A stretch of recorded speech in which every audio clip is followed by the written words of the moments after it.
My name is Erica von Kleist, and today we're going to be talking about breathing. I'm a saxophonist and flautist, and developing the correct breath control, developing breathing in the right way is crucial to developing your sound as a wind player. Breathing correctly isn't necessarily something that a lot of horn players talk about. It's sort of something that a lot of good horn players do naturally. But when you're really trying to develop your sound and center your tone and intonation, it's something you really have to think a lot about, because this is where your sound is going to come from. When you're just breathing normally in your everyday life, sitting in the car, sitting on the train, oftentimes your breath goes here. When you sigh, when you're exercising, when you're running, your breath is going up here.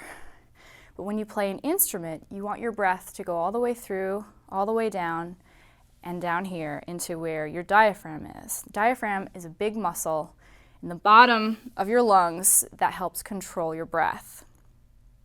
So when you breathe in, you want your breath to come all the way in, and you want your stomach here to be the first place your breath goes. So your breath is going to look like this.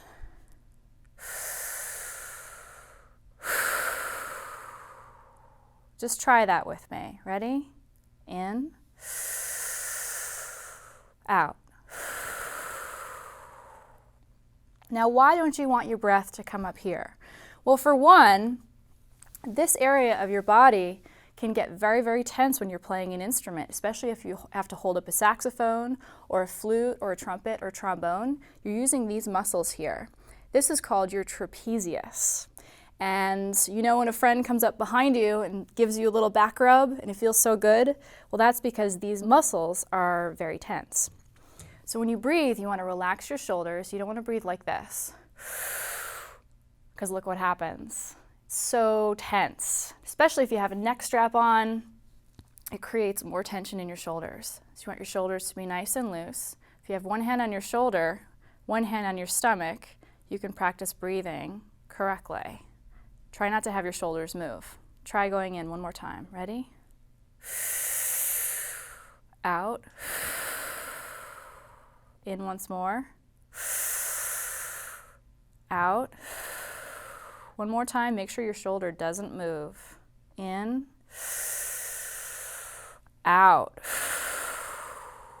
Good. You want to make sure your breath comes all the way down here, not just because this is where your diaphragm is, but this is also where your abdominal muscles are. Your abdominal muscles are your powerhouse of ammunition. It's your core. It's where a lot of your energy is stored. And you can use these abdominal muscles to help control your sound. You can have a big, loud sound with a lot of air, or you can have a softer, smaller sound. That is developed all with using your abdominal muscles. So check this out. I'm going to breathe in, and I'm going to use my abs to push the air out, just like this. Ready? In. Out.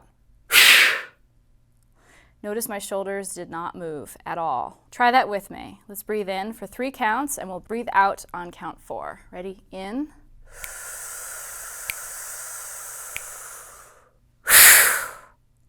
One more time. In for 3, out on 4. Ready? In.